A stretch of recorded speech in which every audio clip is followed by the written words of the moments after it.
Oh, dude, Chris. Chris, wake up. Chris. Chris, wake up. What? Fuck. What? What? Dude, you really fell asleep there, didn't you? What's going on? Fuck. Okay, so we watched the first round of the 2018 WWE United Kingdom Championship Tournament. Uh, and suffice it to say, that is the best reaction there is. It's a snooze fest, folks. But we're going to review it anyway. Ladies and gentlemen, raise a beverage. No more first round matches. There you This is an NXT party.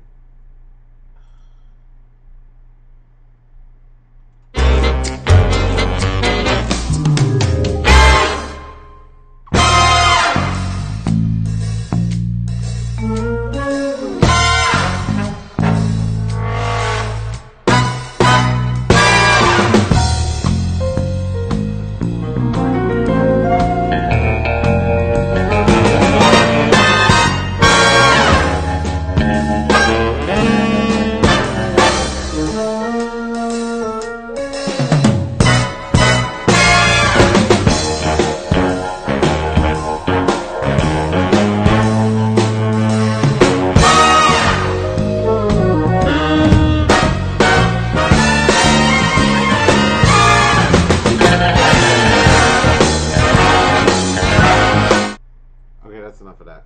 Welcome everybody to the NXT party for episode this is a weird episode. This is actually for the WWE United Kingdom Championship Tournament 2, Round 1. This was not on the WWE network. We had to watch this on YouTube on the WWE's channel. And oh man. I'm your host, the Rated R reviewer, Stefan Osborne, joined tonight by good brother Chris Willis. How's it going, Chris? Oh, I'm tired as hell, but I got no choice to do this review with you.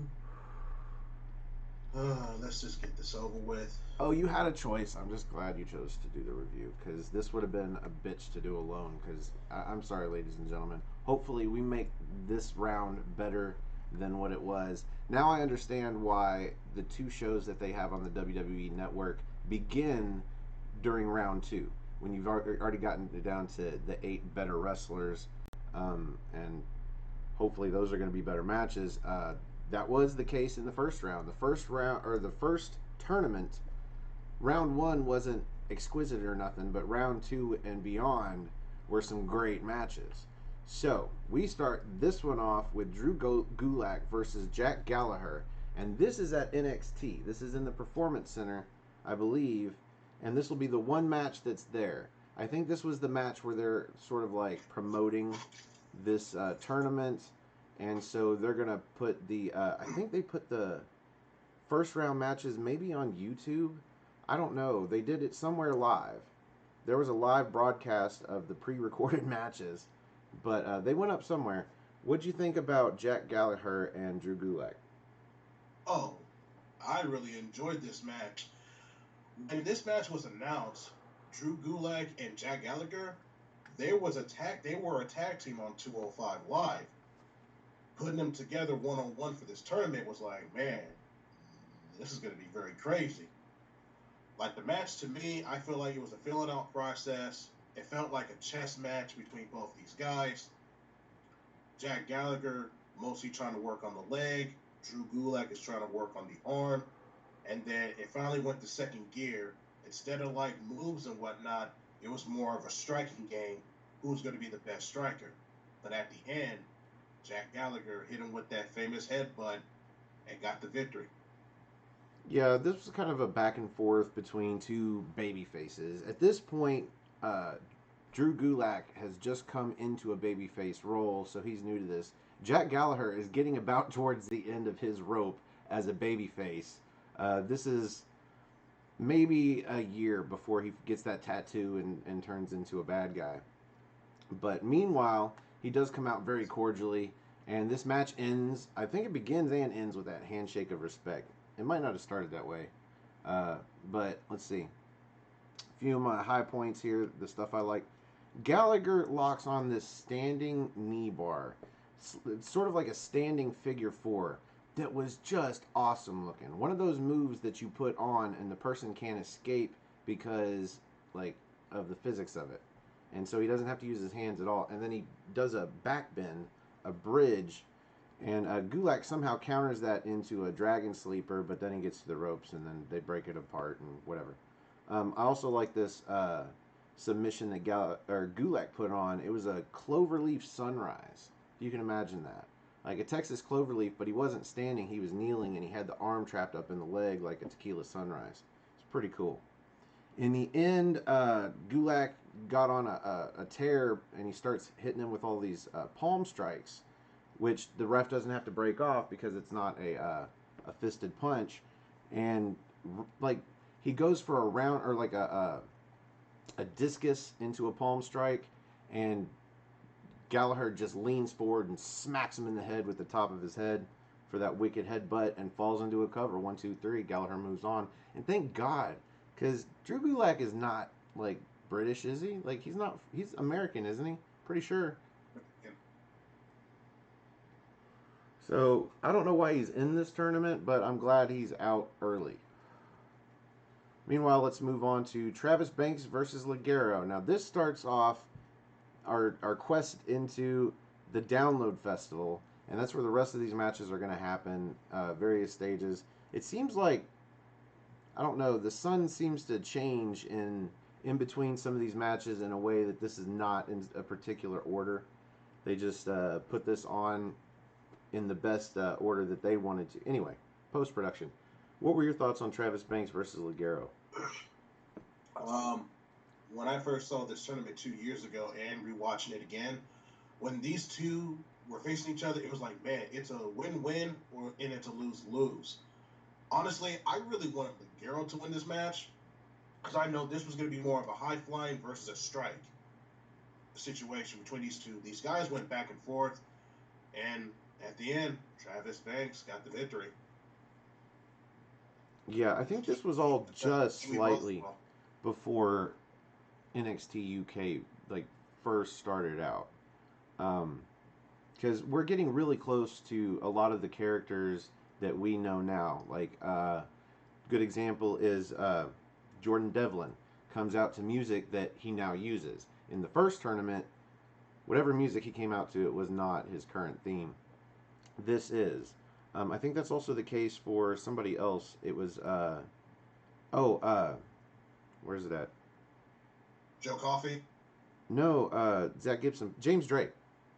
James Drake comes out to what is now Zach Gibson and James Drake's tag team music for the Grizzled Young Veterans. So, anyway, this match I actually enjoyed probably the most, and that's crazy for me to say about Travis Banks. And I base this on the fact that this is like the most notes I have for any match. Like a bunch of shit happened in here. Let's see. Ligero kicks Banks' legs out from under him into a standing moonsault, which, I mean, this would probably be the first time I would have ever seen Ligero do that. And then Banks shrugs off C4L. Like, Ligero goes for that C4L 2 or 3 times during this match. First time, Banks shrugs it off, and then he comes back and gets thrown into the middle turnbuckle. Let's see. He hits a running, leaping senton for near fall. No idea what that means. Maybe this match was a little bit forgettable. That would be the Sloppy Joe. Thanks for interrupting. And now I'm lost. Let's see. Ligero knocks Banks off the apron and runs off the ropes for a tope con hilo. Gets him back in the ring, and Banks again blocks the C4L into a roll up. Gets a half a fall before Ligero throws him back into a pinfall, and they just roll around trading near falls for a while. I think they do this again later, or maybe it was Ligero and somebody else, but yeah, they use this on NXT UK television like a couple years later. They have these two guys have this trade-off of rolling near falls and counters to roll-ups, and eventually they both pin each other in a match. So I thought that was pretty cool. I guess, a nod to that. In the end, Banks hits a running clothesline, a slice of heaven, gets a near fall off of it, and so then he picks him up and hits him with a Kiwi Crusher and gets the pinfall. There you go. It was a pretty fun match, but again, the entirety of the show. Oh. Any last thoughts before we move on? Nothing. Okay, so Kenny Williams versus Dave Mastiff. There is no way that Kenny Williams is getting the win here. Like, I know neither of these guys win this tournament, but I know for a damn fact that Dave Mastiff is beating Kenny Williams here. What were your thoughts on the match? Well, I did see Kenny Williams in the past on 205 Live. I was really not impressed by him, and I know the crowd wasn't really attached to him, really. When I saw Dave Mastiff was his opponent, I was like, well, Dave Mastiff is pretty much going to win this. Yeah, the first... sorry. Go ahead. I was going to say, Dave Mastiff, to me, watching him for the very first time, 2 years ago watching this tournament, man, he hit that ugliest drop kick, but that second one was a lot more better and crisp. Hitting with the finisher on Kenny Williams. 1, 2, 3. Dave Mastiff moves on. Yeah, you mentioned the botched drop kick. Now, the first half of this match was botchamania. He botches this easy drop kick into Kenny Williams' chest. Just like a basement drop kick, like a forward drop kick. Man, he like that to me. He hits him at the arm, if that. And they play it off like Kenny Williams just got like maimed. But then Kenny turns around and he botches a move of his own. And maybe it's Mastiff's fault for not standing up faster. But he goes for this springboard off the middle rope into a back elbow while Dave Mastiff's on the apron.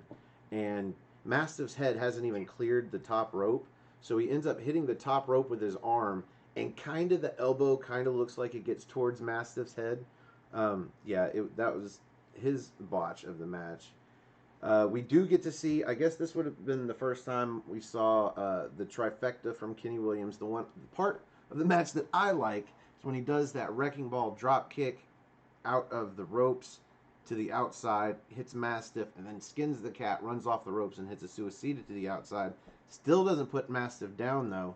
Throws him back in the ring. Mastiff takes over, though. Hits that John Woo drop kick into the corner, which the second time it was a good drop kick.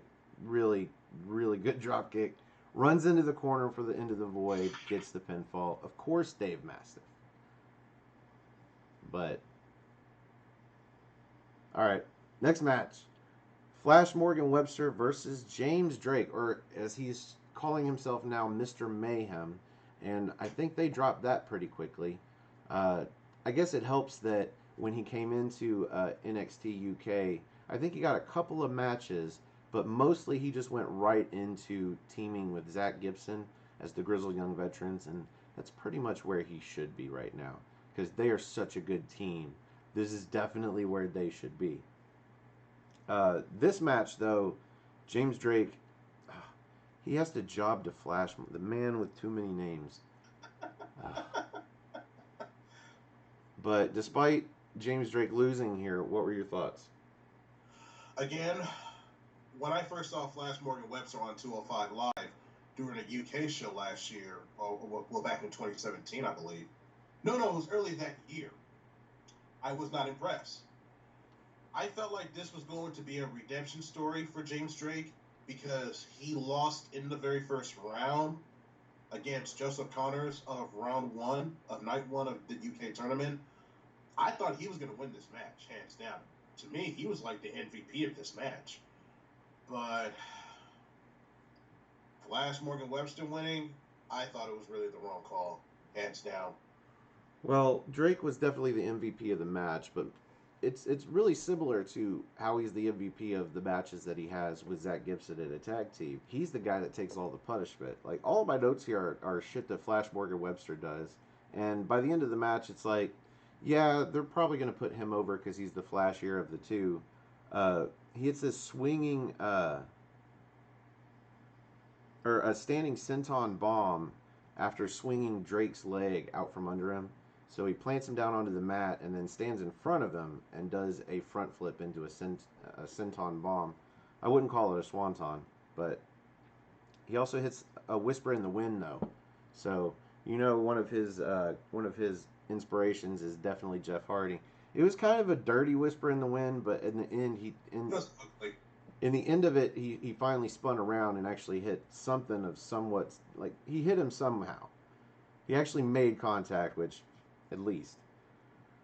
So he hits a couple of running forearms off of that, somehow dumps James outside, and then hits a running tope con hilo over the top rope.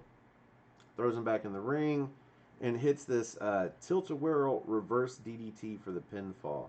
Because James Drake gets like a little bit more offense. He gets on top, but then he goes to the top rope and tries to do that 450. And Webster rolls out of the way, and he lands on his feet, but he tweaks his knee. And that goes right into that. I don't know what the name of it is. It's just a tilt-a-whirl. In New Japan, Tetsuya Naito, it's called the Destino. So I remember that move. So yeah, so he goes in for a tilt-a-whirl, but instead of grabbing the head with the legs and spinning back around or flipping back around the other way, he grabs the head with his arm and falls backwards into a reverse DDT. Sort of an execution. Like Naito does the same thing. He calls it the Destino. And he gets the pinfall off that, so good for him. I guess, in the absence of Mandrews, we do need a pure aerialist somewhere in this tournament. That would be him. Meanwhile, speaking of Zach Gibson, he gets to face Amir Jordan in the first round, and this was an okay match. The thing about Zach Gibson is he's not real flashy, and he's a true heel with the ground and pound and getting a guy into ground submissions that wastes everybody's time. In my opinion, it wastes everybody's time. It's fine for a commercial break, but you don't have a commercial break here, so fuck. I hate these heel tactics, but anyway, what were your thoughts on this match? Like you said, Zach Gibson is not flashy. He's all about working that one thing, is working on that arm. That's what she said. So use that finisher to exactly Gates. The match was a little bit too long. If they would have just cut it down to 3 more minutes, that would have been a lot better. I was never impressed with Amir Jordan at all. I was like, wow, you're in this tournament? Can Zach just end this very quickly? And the match almost lasted 8 minutes. I was like, come on, get to the point. Okay, good. You locked into submission, and he finally tapped out so quickly. I'm like, thank God. I was impressed I knew Zach Gibson was going to be that heel for this tournament. I knew from the get-go. Yeah, I was impressed by Jordan's one move that he hits for a near fall was a rolling flatliner. Like, he rolls in from the apron through the ropes, hits the flatliner, got a near fall off of that, but that was about it. Nice. Gibson got a sweet near fall off of a Ticket to Mayhem, so this would have been the first time we saw that move. Normally he hits it like a code breaker and calls it a Ticket to Ride, or the Ticket to Mayhem's the tag team move where James Drake's the one that swings him up out of the tombstone position. In this case, it is a move that you can do by yourself. He swings him up out of a tombstone position himself and hits the code breaker, or inverted code breaker. But he doesn't get the pinfall. I feel like he should have gotten it there. But eventually Jordan goes for this tornado DDT, but Gibson holds on and counters it, and then picks him up into that, deadlifts him into that swinging brainbuster that he does. Can't remember the name of it. But right out of that, he puts him in the Shankly Gates, and we get the immediate tap out. And sure enough, Zach Gibson moves on. He's going to be that heel. If I remember correctly, he wins this tournament. But I don't want to be reminded. I want that to be a surprise if I'm wrong. Ashton Smith versus Joseph Connors. This was an upset, I believe. Totally believe Joseph Connors should have moved on into the next round, but I guess since he made his name a little bit the year prior in the first tournament, they're gonna, push Ashton Smith a little bit here. Why did Ashton Smith win this match? Man, I was shocked. Like you said, that was an upset. Because I know Joseph Connors advanced to the quarterfinals, but lost in that quarterfinals against Mark Andrews, I believe, from night 2. So I felt like this was like I said earlier, a redemption story. Like, okay, I got to get back in this second year in a row of this tournament. I got to make it. I got to come right back. But man, the match itself, it was good. Like the story of the match was Joseph Connors working on the ribs. He was working on the ribs, and then Sure. when Ashton Smith was finally getting his comeback, I felt like his psychology was not the best. I wish he would have been like selling the ribs, selling the midsection a little bit more.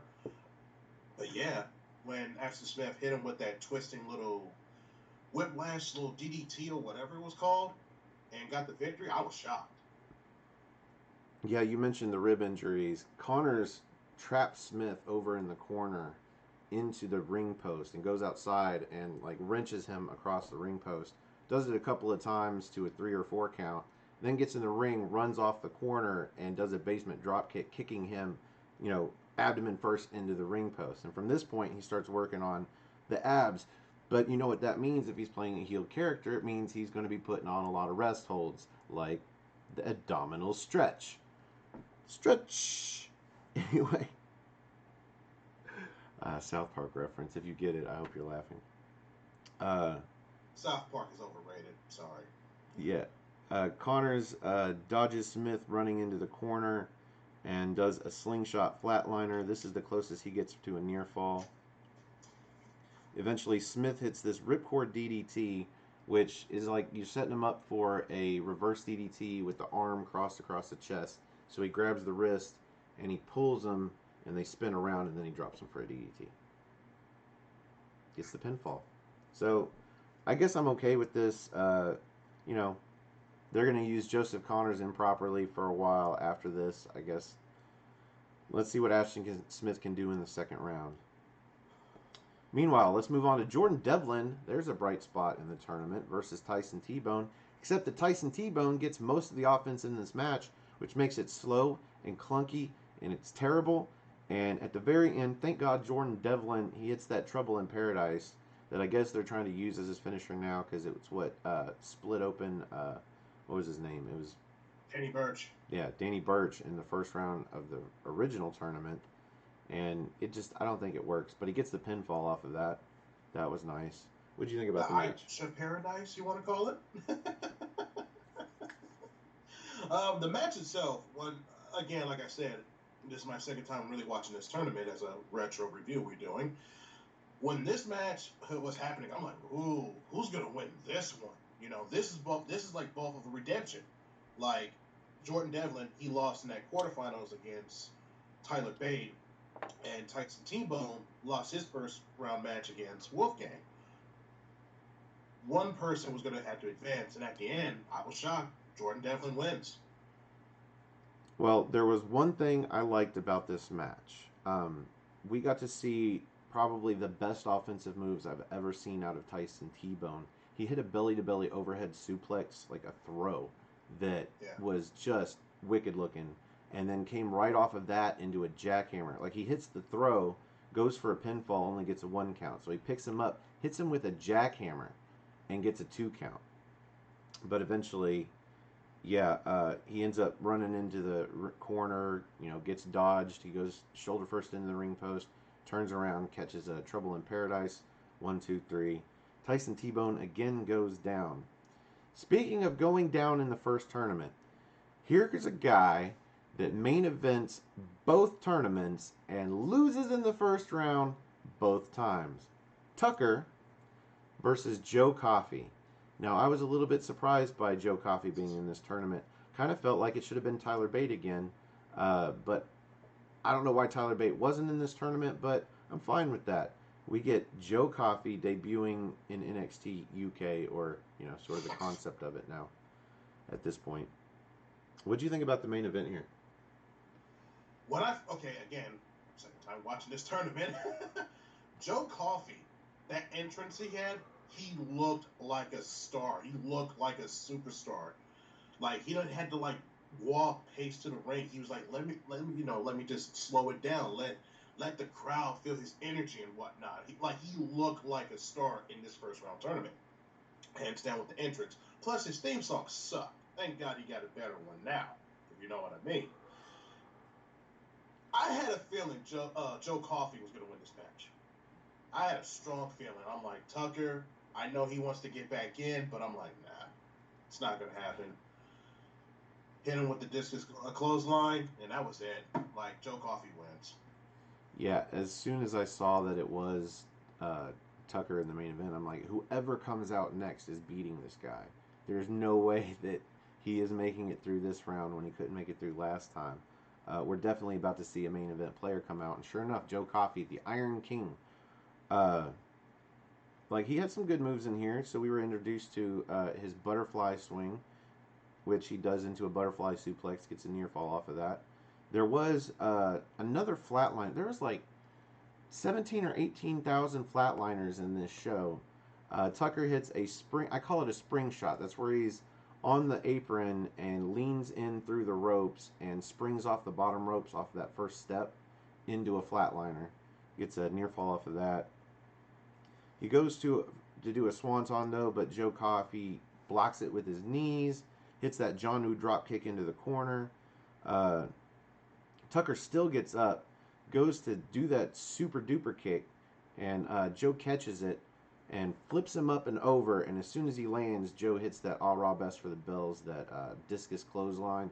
1, 2, 3, Joe moves on. Of course, Joe moves on. Joe fucking Coffey. So that brings us to the end of the main event. And here on the NXT party, we like to rate the main event using good old-fashioned NX fill in the blank. In this case, it's NX drink. A little bit of alcohol here. I got milk. So out of 5 spots of NX milk, where do you rate this main event? Oh, man. I remember you and me was kind of going back and forth on Messenger. Hey, the main event was pretty fast and quick. 2.5. That's all we'll give it. Man, I'm going to give it a little more love than that. Initially, especially going into this show, everybody heard us. Like, I was quite disappointed by this first round. But, man, the beginning of the first round wasn't as bad as the rest of it. The Devlin match could have been a lot better, but it was what it was. At the very least, I saw some shit out of Tyson T-Bone that I've never seen before. But overall, the match itself was good. I thought it was a good match. It just wasn't like tournament good. So I'm gonna give it closer to a 3. I'm gonna give it a 2 3/4. I'm leaning towards a 3. I'm gonna go ahead and give it 3. I'm gonna give it 3 spots of NX drink, just to be nice. I'm not sure that it really deserves it, but fuck it. 2 3/4. Fuck you, NXT UK. You can do better. And hopefully next week in round 2 and 3, I'm not sure if we'll go ahead and cover the championship match. I feel like we should save that another week and do all of those NXT matches that they did in the Empress Ballroom, and then the NXT UK championship match that follows the tournament. I think we should do that the next week. So let's finish up the tournament next week, and hopefully that'll be a better show. Meanwhile, that brings us to the end of this episode of the NXT Party. Thank you for joining us. Thank you, Chris, for being on the show and filling in for Jerry. Much appreciated. I hate that it was such a boring event, but thanks for doing it anyway. No problem, man. No problem. So where can people find you on less boring shows? Follow me on Facebook, Christopher Willis. Follow me on Instagram, Chris J. Willis 86. Follow me on Twitter, GB Chris Willis 86. Follow my Facebook group, AEW Nation. I don't know how many we got now. I think we might be 27 or 28,000 at this point. So it is what it is. And that's all I got to really say. I'll plug some more channels. Follow my best friend, Evan G. Francis, on his YouTube and Instagram. Go to Work Fitness. Follow Sydney on Instagram, Twitter, and her Twitter account, simply_C_OK. Follow The Holiday, Christopher Mace, on his YouTube channel, The Holiday Chris Mace. Follow The Cleaver, Colin Andrews, on YouTube as well. Yeah, it is The Holiday Christopher Mace, and it's The Cleaver Colin Andrew, spaces between all of those words. And let's see, there's other people. They can follow James Hebert at Weymouth Youth Wrestling on YouTube. That's his CAW wrestling channel. It's really high production. So if you like that kind of shit, that's definitely the place to go.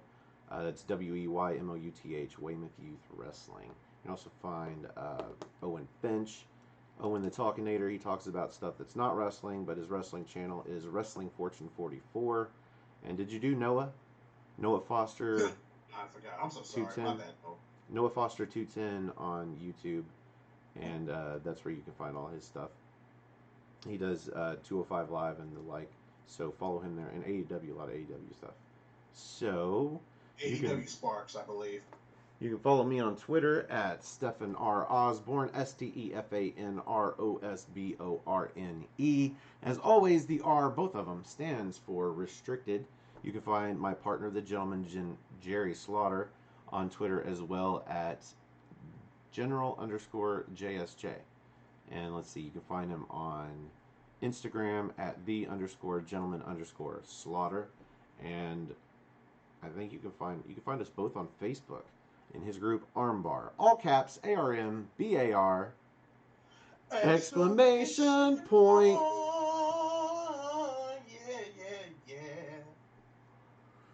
And our Facebook group for Aftermatch Wrestling, that's run by Colin Andrew. He also runs our Instagram, or not our Instagram. Yeah, it's our Instagram and our Twitter. Aftermatch_wrestling on Instagram and Aftermatch Rest on Twitter. That's right. We take the ling out of wrestling. Man, I'm so terrible at this. We take the ling out of wrestling, whatever the fuck that means. What that means. Oh, there it is. It's perfect. I know. So, you can find me on Instagram at osborne.stefan, and you can find the show on Patreon at Stefan R. Osborne if you want to help out. If you have a few seconds, though, the best help you can give us, if you like this show, click the like button over here. If you like all of our shows, click the subscribe button over there, and you can subscribe to the channel, help us grow. And if you want to see these shows live, because apparently we're going to start doing that now, live shows, both shows, please enjoy. Click the bell icon, and it will notify your phone when we go live. You can join us if you'd like. And let's see, if you want to help the channel grow, click the share button somewhere here, somewhere like this. Share the show on Facebook, Twitter, or Instagram, or wherever. If somebody likes to watch NXT UK, they might like to watch us, but they won't know unless you share the show. I like that. They won't know unless you share the show. So thank you for watching. Thank you for sharing. And for the good brother, Chris Willis, I am WizFresh, Stefan Osborne. Thank you for joining us and having a spot of NXT. And we will see you NXT time. Cheerio, mates.